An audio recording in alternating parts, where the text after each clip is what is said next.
This program is made possible by friends and partners of the Special Parent Podcast. I believe that empowering parents of special needs children is like giving them the superpower of unconditional love and unbreakable determination. They are not just parents, they are true champions, shaping a bright future for their incredible children. I'm Dr. Deanna Iverson, and I'm glad you're here.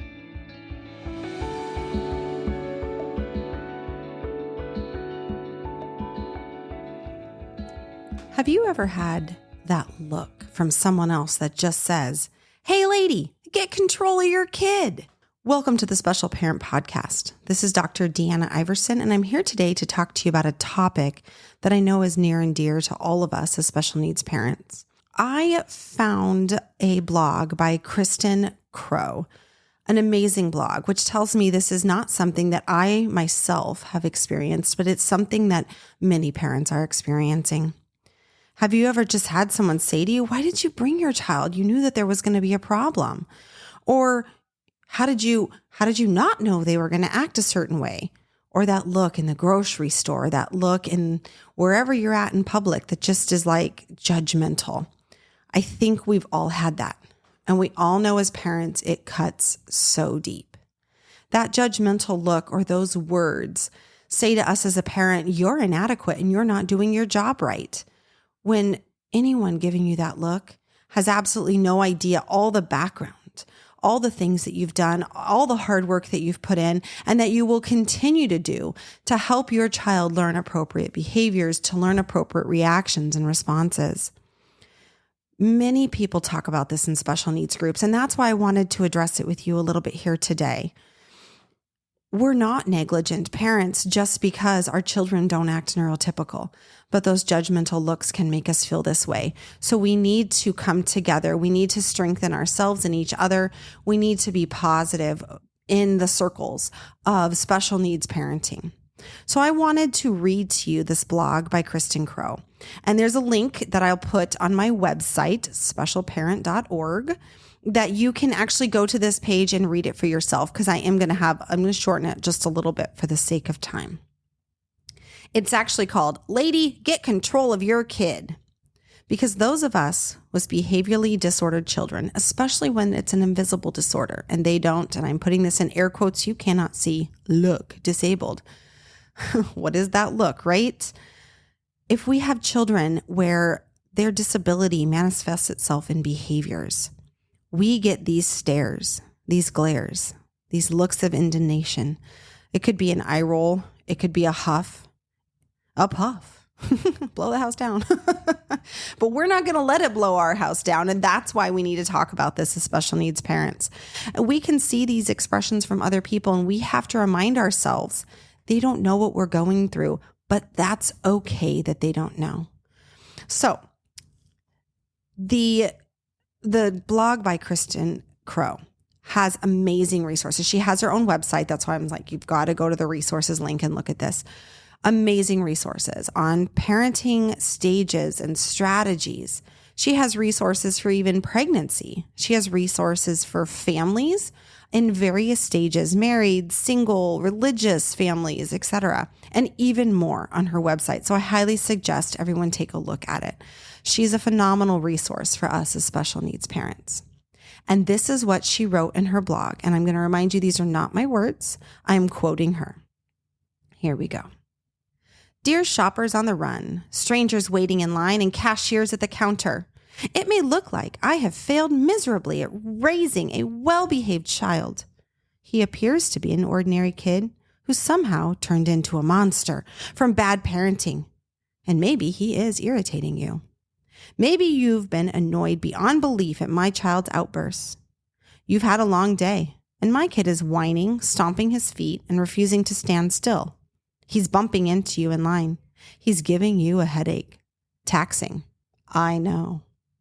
Just to enlighten you, I spent a great deal of my life getting control of my kid. That includes visits with doctors, therapists, counselors, special education teachers, and behavioral specialists. I read books, articles, and often resort to my own trial and error experiments. My child has a disability. It's not just immediately apparent from his appearance. My all-consuming job of parenting this child is exhausting. And there are times I sit at home in frustrated contemplation, wondering what I could do better. I want to help my child fit into the real world, but he is unique in every way. God designed him like that. Perhaps to teach the rest of us a little patience and restraint, and maybe unconditional love. The truth is, I'm a very good parent. I'm devoted. I use discipline, and I've exhausted various timeout strategies. I don't eat bonbons and watch sitcoms while my kid has the run of the place. I haven't pampered him and spoiled him rotten, creating the reactions you're seeing. I'm not some kind of lame brain who shouldn't have the right to be a parent. And I don't mean you any harm. I'd simply like to purchase the macaroni and cheese and carrots and Cheerios in my cart and be on my way. But it does mean that you might be inconvenienced. I love my child. Forgive the disruption and thanks for understanding. Well, do you? Sincerely, the lady with the out-of-control kid. P.S. Can you babysit at my house on Friday night? End quote. I just loved that. I found it so inspirational when I read this. It said so many things to me. Not just one circumstance in my life with raising my child, but so many circumstances. I know that sometimes my child's behaviors are an inconvenience to the people that are around him. I don't want it to be that way. And I know deep in his little heart, he wouldn't want it to be that way either. But he hasn't learned yet, or he may not be able to learn something. And therefore, it's my job as his parent to help protect him. And so I'm going to do the best that I can. But sometimes people forget we as parents, we still have to function. We still have to go to the grocery store, and no, we can't always afford to have a babysitter come. But if it's that big of an inconvenience, can you come babysit my kids so I can go to the grocery store? I loved that question. That was one of my favorite moments in the entire reading, because it's the idea that somehow we're supposed to be able to find care when even parents with typical age children can't always find babysitters or care. So it's not that easy. In addition to that, some of the things that I really liked that she said in here. I read books. I read articles. I resort to my own trial and error experience. I do those things. And I'm sure many of you do. Heck, if you're listening right now, boom, you're doing one of those things right now. You are giving your all. You're trying your best. You're fitting in parenting, working, life, family, and hopefully some sort of friends and some way to care for yourself. And it is just not easy to throw all those balls in the air and start that juggle. But we can do this when we come together and we support each other. I sometimes have just looked at people that have been annoyed and I've said to them, I'm sorry, it's his disability and it's going to be okay. One time I probably was a little irritated and I just looked up and I said, it's not really that bad. You'll be fine.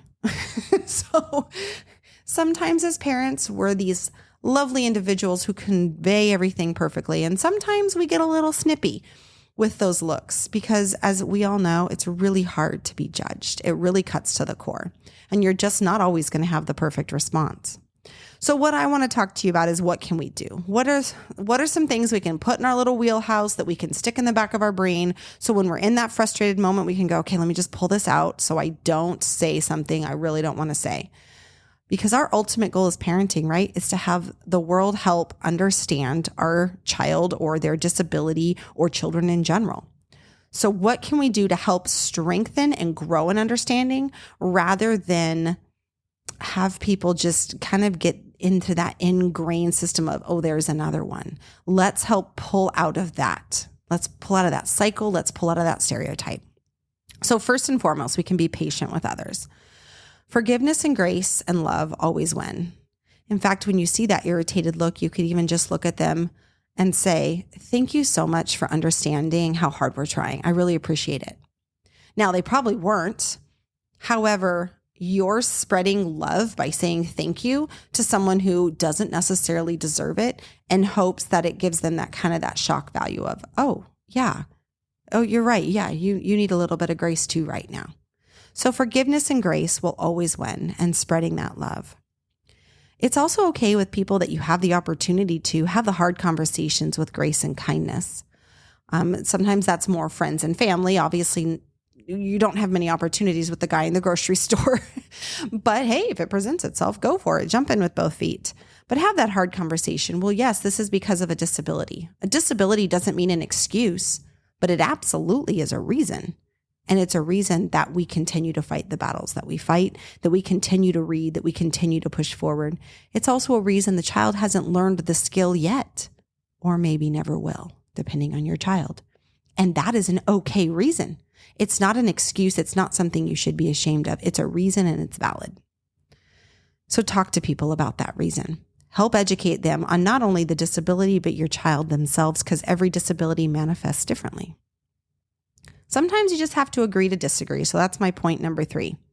You can just say, all right, well, thank you. I've heard you. I hope you've heard me. And then you have to go along your way. Not everyone is going to be able to modify or change the way that they think or see the world. Not everyone is able to modify their mindsets. And we as special needs parents sometimes need to modify our mindsets and be courteous and respectful and patient with others, recognizing that we don't owe them an apology for our kids' inconvenience, but we absolutely can understand how they may feel in the moment. So we can be graceful with them too and just agree to move on. One thing that's really neat as special needs parents is when we can learn a safe place and people to be around. Sometimes we're going to push through those hard times. Maybe it's a family event, or maybe it's going to the park because you just really want to have some sit down girl time, but you know your child's going to be a terror on the play set. Other times we say we have to prune people or situations from our lives. I say pruning because when you prune a tree or a plant, you cut it, and that temporarily injures it like a scratch. It doesn't kill the tree though. And so when we prune, we take things out of our lives, and that can hurt people or things that we just know are not healthy for us to continue with or for our child to be around. So sometimes we just have to learn when our safe places are and our safe people are and stick to those. A key point here, never give up. Moms, dads, caregivers, adopted parents, guardians, I just challenge you to never give up. Take your moments when you need them. Make sure to do self-care. I have plenty of podcasts on that ones to help give you lots of ideas, but just never give up. Keep pushing forward. Keep giving other people a chance and an opportunity. Don't give up on them, and don't give up on yourself, and don't give up on your child. Everybody can grow through these situations. Build a community. Take time for yourself.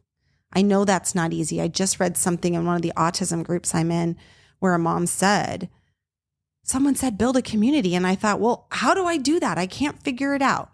One of my previous podcasts is on how to build a community of people around us. It takes a while.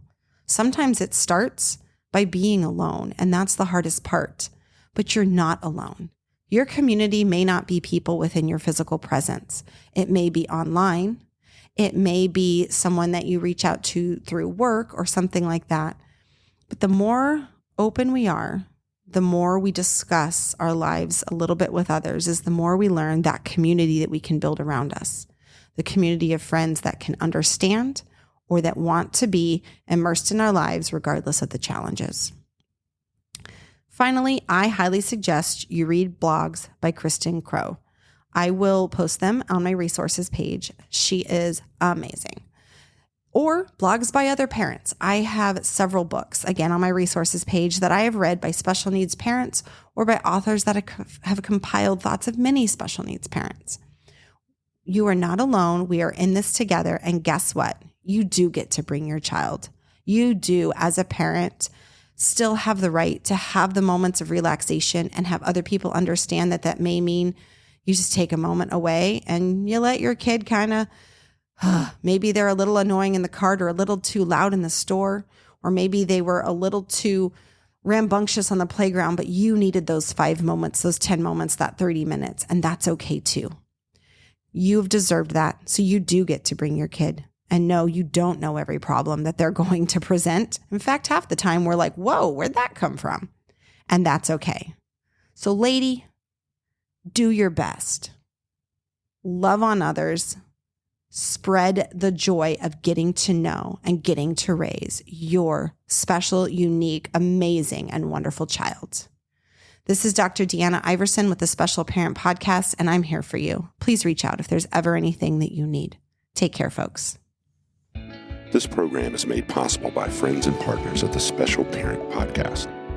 For more information and to join our mailing list, visit specialparent.org.